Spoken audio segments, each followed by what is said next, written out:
대방강불하원경이여 끝없는 태어공 가운데 무수한 깨달음의 빛들이 찬란하게 피어나는 모습이네. 이보다 뛰어난 장엄 어디 있으리? 이보다 거룩한 빛 어디 있으리? 하나 가운데 일체요 일체 가운데 하나이니 부사이한 하음의 경계가 중중무진하게 펼쳐지네. 사물 속에 이치가 있고 이치 속에 사물이 있으니 일념이 곧 무량겁이라. 있는 그대로 하음 이치 아님 없도다. 이와 같이 빛나는 하음의 세계요 시방세계에 두 빛나는구나.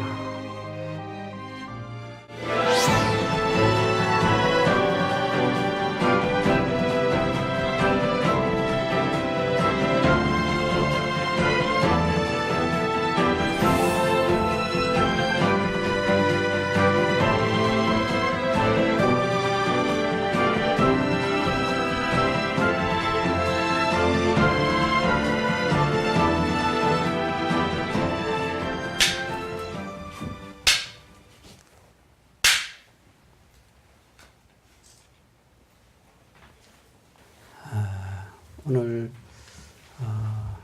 하음 법회를 맞이해서 여러 각처에서 신도님들 아주 오늘하고 고생 많으셨습니다.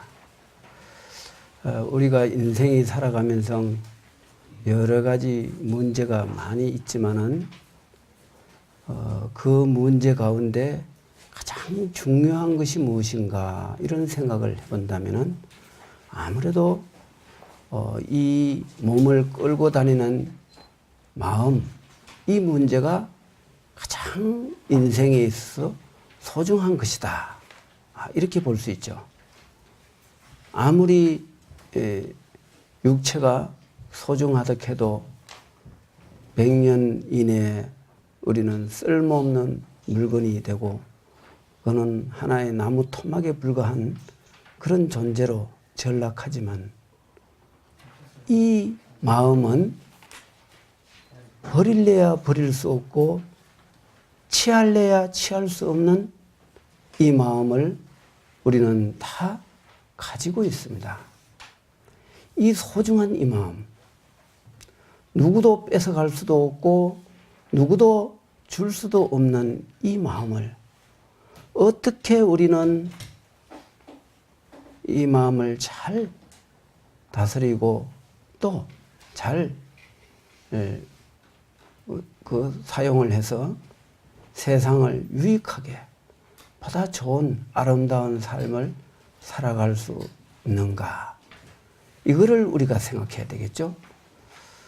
그렇게 본다면은 오늘 우리가 하안경을 배우는 것도 결국은 우리 이 마음을 우리가 잘 다스려서 아름다운 마음, 모든 사람을 이롭게 하는 그런 좋은功德을 짓는 마음으로 가꾸기 위해서 우리는 이 법회에 참여했습니다. 하안경은 대성보살이 살아가야 할 가장 중요한 그 가르침이 여기 있습니다. 그래서 우리는 이 가르침을 속에서 인생이 살아가야 할 길을 밝혀야 됩니다. 그런데 이 마음 밝히는 일이 정말 미묘한 까닭에 그냥 잘 산다고 잘 사라지는 게 아니거든요. 그래서 우리는 성인들의 말씀을 잘 배우고 또 알아듣지 못해도 그 말씀이 귀에 들어가면은 우리의 아리아식에 그것은 저장이 되고 그 저장된 것은 언젠가는 내가 중요한 순간에 그 기능을 발휘하게 됩니다. 그래서 알아들 수 없다고 해서 소용없는 게 아니라는 거죠. 소용이 있어요. 우리는 어쩌면 그게 가장 소중한 일인지도 몰라요. 그래서 오늘 하안경 이제 7번째 그 하음법회의 5번째 품을 강의하게 되겠습니다. 다함 없는 세계, 중중무진한 화장세계요. 있는 그대로 참다운 모습이다. 향수의 가운데 수미산이 솟았고 한량없는 세계의 무궁한 부처로다. 부사이한 경계 속에 일체법이 나타나고 끝없는 허공 속에 충만한 강명이요. 중생이 다 먹기에 부처의 세계가 끝이 없고 가지가지 미혹을 소멸하기 위해 하장세계 대강명에 의지할 뿐이네. 하장세계 품이 다소 이렇게 그 본문이 굉장히 깁니다. 그 하음경 80권 하음 가운데 3권을 차지하고 있어요. 이 한 품이 한문으로 3권에 해당되는 분량으로 많은 내용을 갖고 있는데 그 내용의 의미를 이렇게 시적으로 읊어봤습니다. 두 번째 화장세계품의 요점. 이때 보현보살이 대중에게 말하기를 모든 불자여 이 화장세계는 피로자나 열애가 말로 할 수 없는 오랜 세월 동안 보살랭을 닦을 때 모든 세계에서 빠짐없이 부처님을 칭견하고 모든 부처님마다 수많은 서원을 세고 닦아 장엄한 것이니라 그렇습니다. 이 본장은 화장세계라는 그 어떤 세계에 대한 장엄을 이렇게 그 표현을 한 건데 여기에서 부처님의 서원으로 이렇게 장엄을 한 것이다 이렇게 되어 있습니다. 여기서 말하는 부처님은 뭐를 말하느냐 하면은 여기서 비로자나라는 말이 첫 번째 나오죠. 화장세계는 비로자나 열애가 말로 할 수 없는 오랜 세월 동안 보살랭을 닦았다 그랬지 않습니까? 비로자나가 바로 우주 만유의 본체를 말하는 거예요. 이 사물에는 본체가 있고 상이 있고 용이 있습니다. 그것을 삼신으로 표현을 했는데 청정법신 비로자나불, 원만보신 노사나불, 천백억 하신 석가모니불 이렇게 되어 있습니다. 이 중에서 비로자나 열애의 그 보살랭을 통해서 이 화장장엄 세계가 만들어졌다 이제 이랬는데 그러면 우리 불자님들이 화장세계가 뭔가 이렇게 생각할 수 있겠죠. 빛날 하자에다 감출장자 감추는 듯 하면서도 크게 빛나는 그런 그 세계라는 뜻이니까 불보살의 원력으로 이루어진 모든 그 지혜로운 이상 세계를 말하는 거예요. 이제 이거를 화장세계라고 표현을 했는데 불보살의 그 원력은 무엇을 말하느냐? 부처님은 하는 바 없이 한다 그랬습니다. 하는 바 없이 하기 때문에 그것을 내가 한다라는 것이 있을 수가 없어요. 부처님의 뜻은 무심이행이라 마음 없이 모든 일을 성취해 나가요. 그래서 이것을 정신세계의 어떤 문제로 볼 수도 있지만은 눈에 보이는 세계, 눈에 보이지 않는 세계를 다 포함한 것을 화장세계라고 합니다. 눈에 보이는 세계는 삼천대천 세계를 다 말하는 것이고 눈에 보이지 않는 세계는 그 세계가 존재하는 원리가 되는 그 근원적인 이치, 사물의 본질, 그것을 말하는 거죠. 사물에는 이치와 현상이 둘로 이렇게 나눠지는데 현상을 바로 보면 그것이 이치가 되고 이치를 바로 보면 그것이 사물이 돼요. 결국은 사물과 이치는 둘이 아니지만은 중생들을 가르치기 위해서는 부득이 나누고 있는 거예요. 그래서 여기서 화장세계다. 이것을 우리는 너무 어렵게 생각하면 안 돼요. 이 화장세계를 잘 아셔야 돼요. 앞으로 이 환경에서는 그 용어가 많이 나옵니다. 이것을 잘 이해를 해야 앞으로 여러 가지 경을 이렇게 배우는데 도움이 될 수가 있습니다.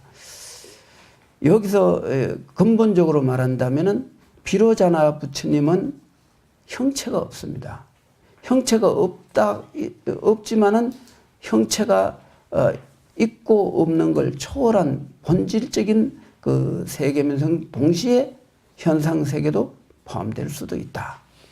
이렇게 표현을 할 수가 있는데, 이 비로자나는 바로 우리 모두의 모든 일체 중생이 존재하는 원리입니다. 비로자나불이라는 특정한 그 부처님, 예를 들어 석가모니 불이다, 뭐 아미타불이다, 이렇게 그 지칭되는 부처님이 아니고 일체 만유 존재의 근원적인 자리가 바로 비로자나이기 때문에 비로자나의 그 열의 그 경계를 벗어난 존재는 존재할 수가 없어요. 만일 여기 불자님들이 비로자나의 그 경계 밖이라면은 그는 말이 안 되는 거죠. 그러면 여러분들이 부처가 된다는 건 불가능하죠.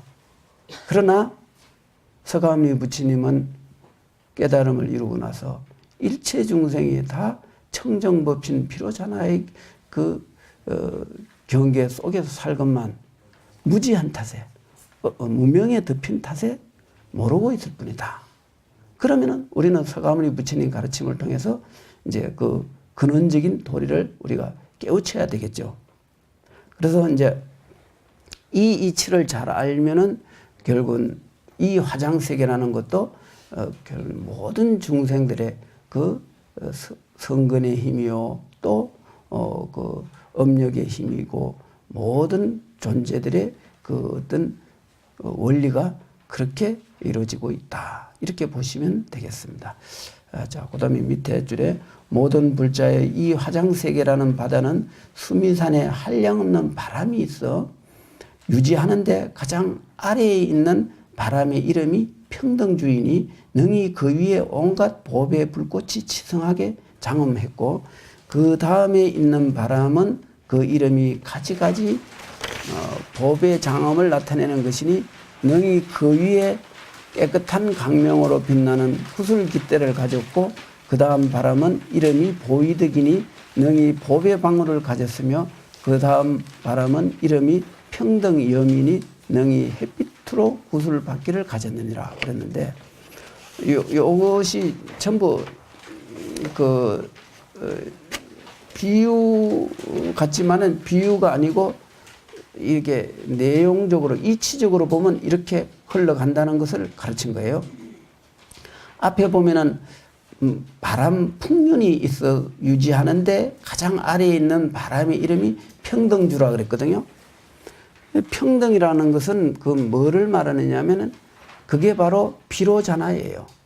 비로자나 부처의 존재의 본질이 평등주입니다. 그래서 그 제일 수미산 그 바다의 수미산이라는 것은 그거는 하나의 그 어떤 그 우주가 존재하는 그 어떤 근원적인 모습이라고 보면 돼요. 그래서 이 산은 형체로 보면 안 되고 무형의 그 어떤 그런 어떤 그 존재하는 그런 원리요 이치가 수미산이라고 보면 되겠죠. 그 산 아래에 풍륜이 있다 그랬거든요. 바람 풍자에 바뀌련자, 바람 바뀌다 그런 뜻인데, 이 풍륜이 이 환경에 굉장히 많이 나와요. 앞으로 중중무진 세계를 연설하려면은 이 풍륜에 대한 이해가 잘 돼야 돼요. 이 풍륜이 바로 평등주라 그랬거든요. 평등주는 뭐를 말하냐면 비로자나를 말하는 거예요. 비로자나의 그 본체는 절대 평등이다. 상대적 평등이 아니고 존재의 그 원리가 절대적으로 평등하게 존재한다. 이런 뜻입니다.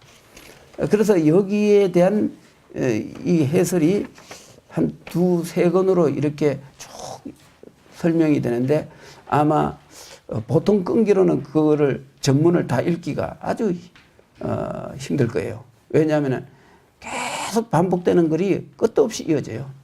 정말 아주 근기가 엄청난 사람 아니면은 그거를 읽기가 어려울 정도죠. 그래서 결국은 요 하안경 이 화장세계 품의 그 내용을 이렇게 쭉 내가 끝까지 잘 살펴보니까 지금 방금 내가 읊은 요게 그 화장세계품 첫 번째 나오는 구절인데 이 첫 번째 나오는 구절 요거를 잘 이해를 하면은 그 뒤에 거는 거기에 연장선상에 있는 여러 가지 그 비유와 또 여러 가지 말씀들을 이렇게 했다는 걸 알 수가 있습니다. 그런데 여기에서 그 예수님 옛날 그 어느 경에 나오는지 모르지만 선문염송에 이런 말이 나와요. 세존이 부처님께서 어느 날 문수보살이 문 밖에 서 있는 것을 보시고 서가모니 부처님이 문수보살이 문 밖에서 이렇게 서갖고 이렇게 부처님을 향해 쳐다보는 걸 보고 부처님이 말을 합니다. 문수여 문수여 하불이 물래 어찌 문 안으로 들어오지 않는고 이렇게 묻는 거예요. 그러니 문수보살이 말하기를 세존이시여 나는 한 법도 문 밖에 있는 것을 보지를 못하는데 하이고 아인문 무슨 까닭으로 내보고 들어오라 하십니까? 이렇게 했단 말이에요.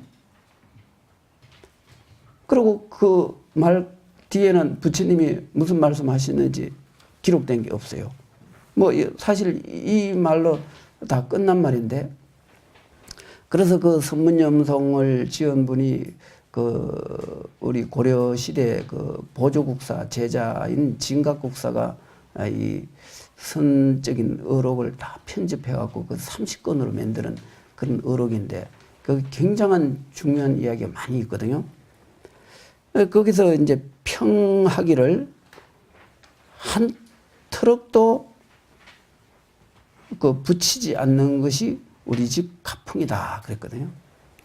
여기서 문 밖에 있는 거를 허용하지 않는 것이 이제 우리 집 가풍이다 이런 뜻인데 이것을 보면은 그러면 화장세계 온갖 장엄으로 이루어진 이 현상 경계와 석가모니 부처님이 문 밖에 있는 그 문수 보고 왜 문 안으로 안 들어오느냐 이렇게 했을 적에 문수보살은 나는 한 법도 문 밖에 있는 걸 보지 못하는데 왜 부처님 내보고 자꾸 문 안으로 들어오라 하십니까?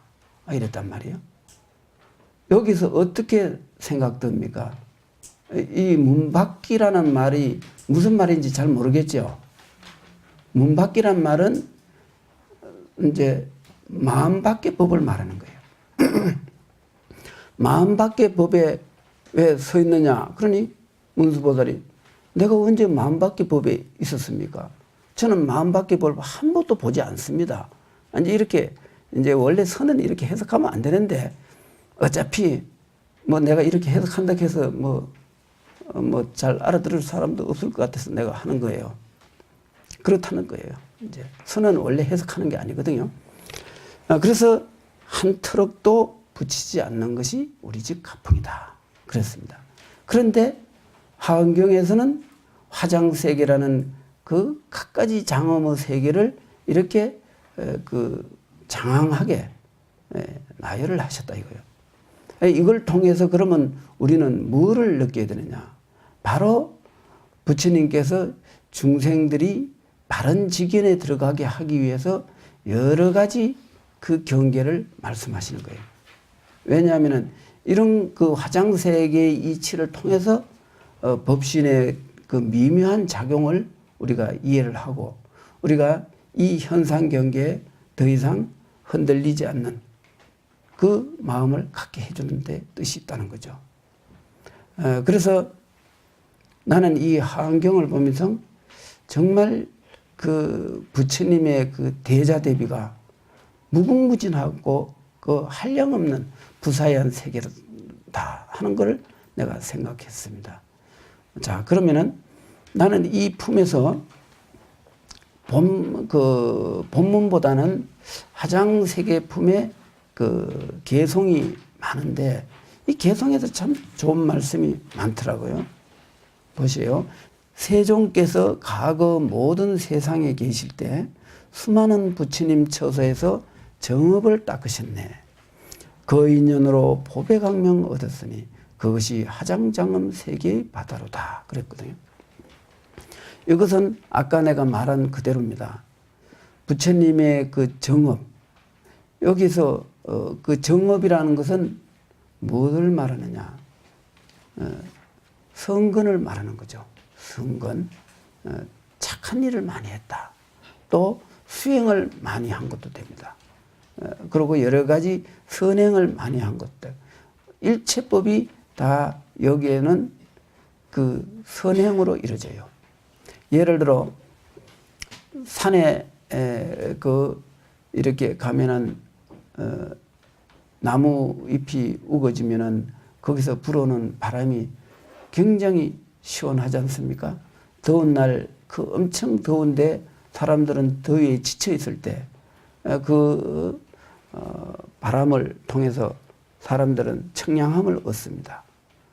그러면 그 청량함을 얻은 그 혜택은 꽤 큰데 수많은 사람들이 산을 찾으면은 그 다 산에서 풍기는 그 청량한 바람을 마시기 위해서 또 호흡하기 위해서 가는데 그러면은 그 바람의 공덕이 굉장히 크지 않습니까? 그죠? 그런 바람으로 산소에 의해서 축생도 살고 사람도 살고 만물이 다 존재하는 거예요. 그러면은 그 공덕이 얼마나 대단합니까? 이것이 이 경대로 한다면 비로자나 청정법신의 그 정업이요 성건이고 공덕이라는 거죠. 왜냐하면 법신 비로자나 부처님은 어느 특정된 그런 그 부처님이 아니라 모든 존재의 원리가 그렇다는 거죠. 그러니 어느 부처님이 누구에게 준다 이런 건 아니죠. 그렇죠? 그래서 이 세상의 모든 법이 전부 비로자나 즉 우리 그 마음의 본체에서부터 일어나는 한량없는 자비강명이요 무한 우주에서 일어나는 그런 어떤 그 기운이라는 거죠. 그것이 다 비로자나의 경계입니다. 이렇게 보셔야 이제 바로 아시는 거예요. 그 다음에 두 번째 개송 보세요. 풍륜이라고 되어 있죠. 이제 그 풍륜이라는 게 뭐냐? 큰 강명이 허공에 두루하니 바람의 힘으로 유지하나 움직임은 없다. 부처님의 구슬로 두루 장엄하니 열의 원력으로 청정하도다.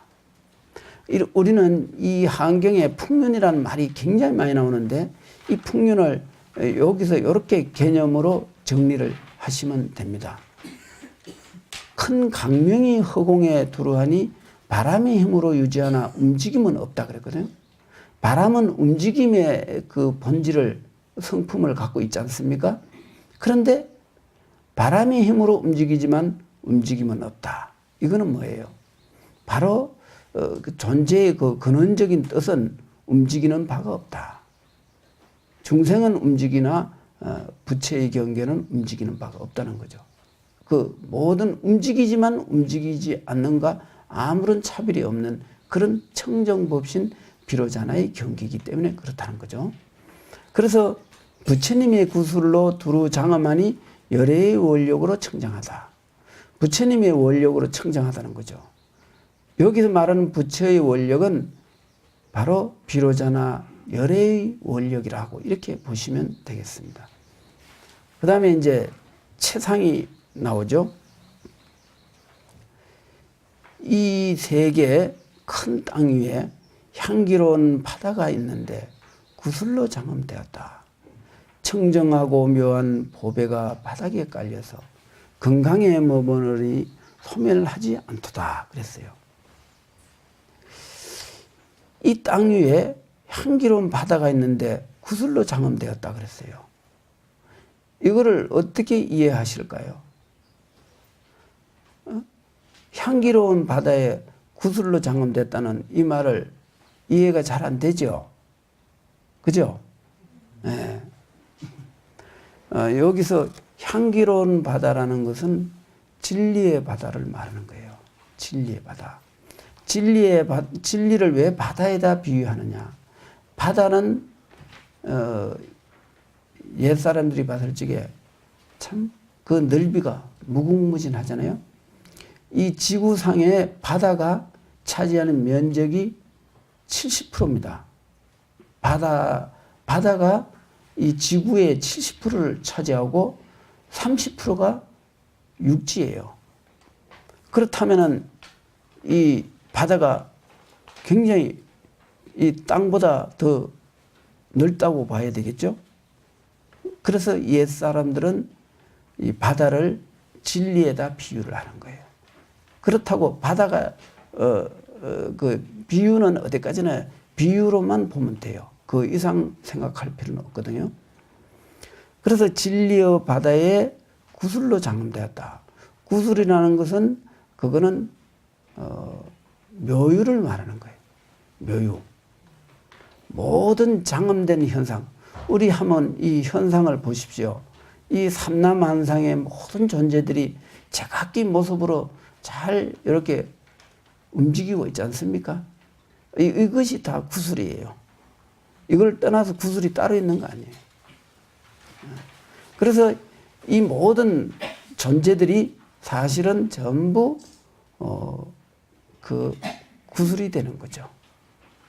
그리고 진리의 바다는 바로 눈에 보이지 않는 이 눈에 보이는 것은 전부 구슬로 표현을 하고 눈에 보이지 않는 그 이치, 형이상적인 그 이치의 세계, 이것이 바로 진리의 바다가 되겠죠. 그래서 건강에 머무르나 소멸하지 않는다. 건강은 그 무너지지 않는 진리를 말하겠죠. 진리는 결코 사라지지 않는다. 영원하다. 이제 이런 거죠. 그러면은 여기서 우리가 생각해야 되는 거는 나타나는 현상을 보지 말고 그 현상의 그를 통해서 진리를 봐야 된다는 거죠. 그러면 그 진리는 무너지지 않는다. 영원하다. 이런 거죠. 그렇다면은 우리 불자들은 진리에 의존해야지 현상에 의지하면 안 되겠죠. 현상은 진리에 다가서기 위한 방편으로 우리가 그 이치를, 그 현상을 이렇게 활용을 하는 거예요. 거기에 집착하고 까달릴 적에 우리는 영원한 것을 잃고 거짓된 것을 취하는 어리석음이 되는 거죠. 우리는 진리에 의지해야 돼요. 그래야 훌륭한 결과를 이루고 우리가 원하는 절대적인 그 영원한 진리의 세계로 들어가서 자유로울 수가 있다는 거죠. 그 다음에 백년이라고 이렇게 나오죠. 흰 연꽃. 3세에 있는 모든 장엄이 구슬 열매 중에 다 나타나지만 근본은 무생이라 취할 것 없지만 이것이 열의 자지한 힘이니라. 이제 이거는 앞에 말과 뭐 거의 비슷한데 앞에 이제 그 모든 묘용의 작용은 끝도 없이 일어나고 나타나고 또 소멸되고 하지만은 근본은 무생이라 취할 것이 없다. 근본은 무생이라는 말은 근본은 남이 없다는 거죠. 남이 없다는 것은 있는 그대로 절대성을 말하는 거죠. 모든 우리가 이 현실에서는 자꾸 생멸하는 것만 보니까 이 무생이라는 말을 잘 이해를 못 하는데 이 무생이라는 것은 사람들은 예를 들어 사람이 어릴 때 태어났다가 또 나이가 들면서 얼굴이 변화하고 또 병들고 죽고 이렇게 생로병사라는 이 과정을 누구도 다 피할 수 없잖아요. 심지어 허공은 변함이 없지만은 이 지구도 그렇잖아요. 성주계공이라. 성주계공이 사람에다가 이렇게 배대한다면은 생로병사에 해당되죠. 성은 생에 해당되고, 주는 늙어가는 거니까 머무르는 거고, 그 다음에 성주, 개라는 것은 무너진다는 뜻인데, 그건 병드니까 사람으로 치면 병들어갖고 육체가 이제 망가져가는 그런 모습이나 마찬가지거든. 그 다음에 사람은 죽잖아요. 죽으면 없어지죠. 육체가 없어지잖아요. 그러면 우주로 보면은 공이 해당되는 거예요. 성주, 개, 공이니까. 그러면 인생에는 생로병사가 있다면은 우주에는 성주계공이 있는 거죠. 결국은 우주적인 생로병사라고 봐야죠. 우주도 이렇게 생로병사를 하고 사람도 생로병사를 하고, 이 세상에서 생로병사 하지 않는 존재는 없다는 거죠. 그런데 이거는 현상만을 보는 거예요. 진리에서 보면은 그렇지 않아요. 사람들은 태어나고 죽음은 반대 현상으로 보고, 죽음으로 또 다시 태어난다 하지만 또 태어나면 또 죽고, 이렇게 반복하지만 이게 변화를 계속 한다고 보잖아요. 근데 비로자나의 그 본체, 여기에서는 생로병사가 없어요. 있을 수가 없어요. 그러면은 사람들은 이렇게 말할 거예요. 그러면 우리가 현실에서 자연도 그렇고 사람도 그렇고 끊임없이 생로병사하는 걸 보고 있는데 왜 없다고 하느냐. 여기 이해가 잘 안 되죠. 분명히 생로병사가 있는데 부처님은 생로병사가 없다 그러거든요. 그게 무생이란 뜻이에요. 무생이라는 것은 뭐 태어남이 없다는 말이지만 거기에는 생로병사가 없다는 말과 똑같은 말이에요. 무생이란. 그거를 무생이라 그래요. 생로병사가 없다는 거예요. 그러면은 아마 사람들은 그거는 부처님의 진리가 뭐 그렇고 우리는 중생들은 원래 뭐 업이 많으니까 그냥 생로병사하고 또 이 땅덩어리도 성주계공을 하고 뭐 이렇게 살아가는 거겠지. 이렇게 생각할 수가 있는데 그거는 지혜롭지 못한 사람이 그냥 현실을 보고 하는 말이고, 진리의 눈으로 보면은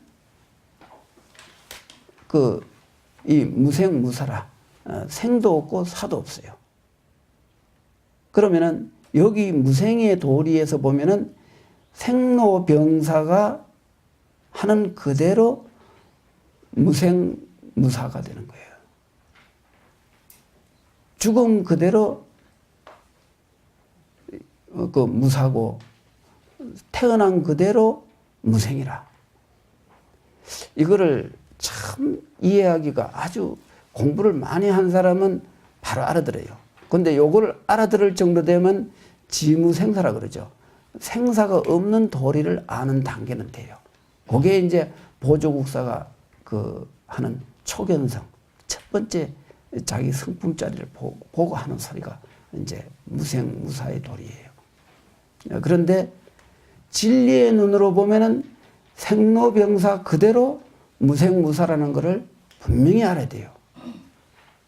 이것을 분명히 알아야 생로병사를 벗어날 수가 있지, 이 이치를 보지 못하고 생로병사를 초월할 수는 없다는 거죠. 그걸 알아야 돼요. 근데 그 이상은 내가 설명을 않겠어요. 왜냐하면 설명하면 내가 우리 조금 지혜로운 사람들한테는 내가 너무 진리를 파설한다는 그런 비난을 들을 수도 있기 때문에 그건 안 하는 거예요. 그래서 근본은 무생이라 취할 것 없지만 이것이 열애의 자제한 힘이다 그랬습니다. 이 뜻이 그렇습니다. 이제 대충 이해가 되죠? 그죠? 예, 이해가 되실 거예요. 자, 그 다음에 과용. 모든 현상이란 모두 헛개비 같아 근본을 구해도 얻을 수 없으니 부처님의 위실력으로 일체 국토 중에 이와 같이 나타난다. 이것은 작용을 말하는 거예요. 이 중생들의 그 모든 작용이 이렇게 그 수많은 인연을 따라서 끝도 없이 나타났다 소멸한다 하는 것을 말해요. 그런데 요거를 해석을 하면은 요래밖에 해석이 안 되는데 요거를 한문을 아는 사람이 요 한문을 보면은 무척 굉장히 이렇게 많이 와닿을 거예요. 그래서 이거 한문하고 한글하고 이거를 한문을 보고는 너무 좋아하고 이거 엄청나게 좋은 말이다 싶어갖고 한글로 풀이해 놓으면 한문으로 보는 그 맛이 안 나. 그래서 이건 안타까운 일인데 할 수 없는 거예요. 이거 옆에 한문을 한번 볼까요? 소유합을 개여한 국이내처 불가덕 이불경계 위실력 일체 찰중 여시현.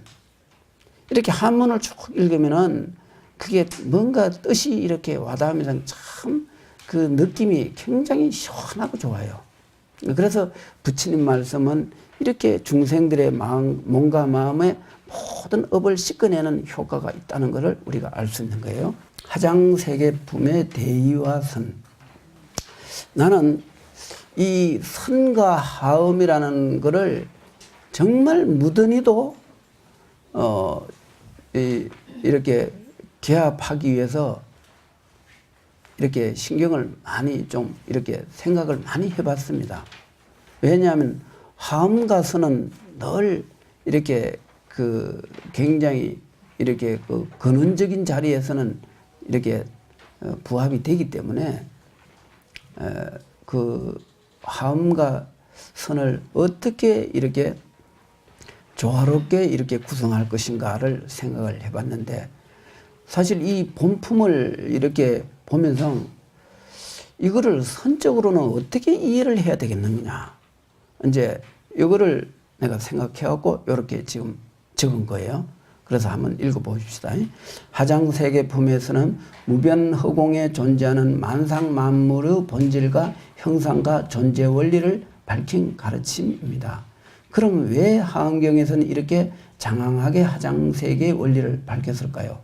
그것은 중생들이 눈에 보이는 이 세상이 전부라는 착각에서 벗어나 온 우주 법계가 비록 중중무진하지만 일심을 벗어나지 않았다는 이치를 보이기 위함입니다.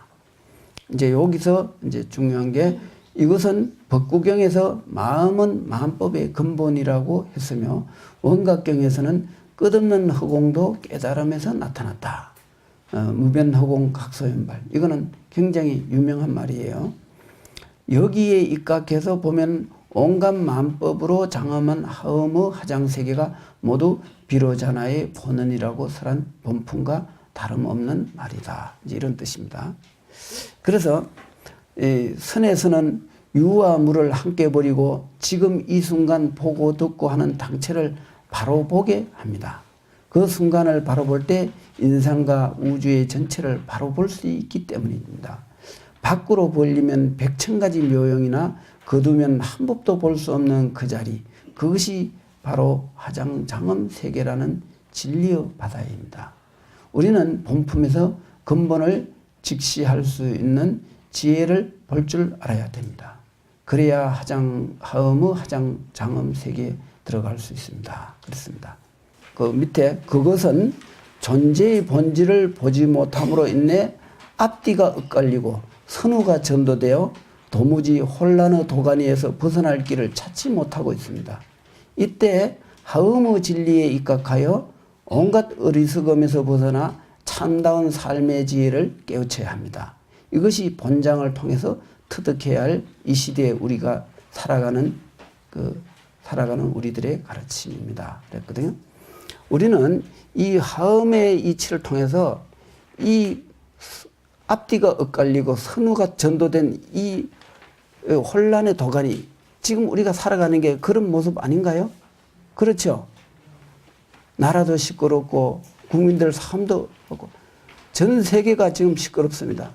북한에서는 온갖 또 이렇게 협박을 하고 미국도 협박하고 중국도 협박하고 중국은 지금 우리나라 또 그 경제적으로 압박을 가하고 있죠. 일본은 또 일본대로 또 독도는 지네 거라고 또 우겨대고 온통 세상이 물질주의에 이기주의로 지금 치닫고 있어요. 개인 이기주의도 문제지만 국가 이기주의 그거를 그 국수주의라고 하는데 이 국수주의도 이 정치인들이 굉장히 나쁜 짓에 해당되는 거예요. 자기 한 나라만 잘 살겠다. 옆에 나라 죽든지 말든지 내 나라만 득되면 그만이다. 이것도 굉장히 나쁜 거잖아요. 이렇게 그 세계가 참 이기주의로 치닫고 내 아니면은 남은 죽든지 말든지 모르겠다 하는 게 이게 결국은 그 세상이 진리가 없어서 그런 거예요. 진리가 있다면은 절대로 이런 일은 안 일어나죠. 오늘날 사회가 아무리 발달됐다 해도 아주 원시적인 사람들의 그 삶보다도 못한 극도의 지능적 이기주의로 지금 흘러가고 있거든요. 이것이 이 세상이 파멸되고 불행해지는 그 시작이 되는 거예요. 우리는 이 하음의 도리를 통해서 자 보세요. 앞뒤가 엇갈리고 선우가 전도된 오늘 이런 현상 아닙니까? 그렇죠. 예. 지금 이 사회가 오늘날은 이 극도의 물질주의라고 보면 돼요. 우리나라가 굉장히 잘 살잖아요. 잘 사는데 물질이 이만하면 옛날에 비하면 옛날에는 당장 먹고 사는 일이 문제였어요. 60년대만 해도 우리나라 굶어 죽는 사람이 굉장히 많았어요.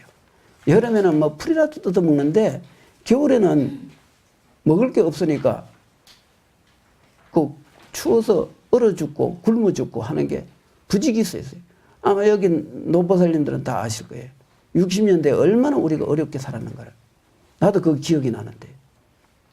그러니 이러한 그 어려운 시절에도 사람들이 다 정이 있고 또 주변을 생각할 줄 아는 그런 자비로움이 있었는데 오늘날 사회는 경제가 지금 우리는 세계에서 10번째 경제 대국인데 이렇게 잘 살면서도 끝도 없이 물질주의에 치달고 물질로서 모든 인격과 모든 걸 평가하는 이런 시대는 굉장히 불행한 시대예요. 이럴수록 우리는 정신세계의 소중함을 우리가 빨리 깨우쳐야 돼요. 물질보다는 정신의 소중함을 깨우치는 게 바로 이 하은경의 그 이사무의 정신입니다. 우리는 하음을 통해서 빨리 이 현상세계의 어리석음에서 탈피한 지혜롭고 참다운 삶을 살도록 노력해야 되겠습니다. 자, 오늘 강의는 요거로 마치겠습니다. 성불하십시오.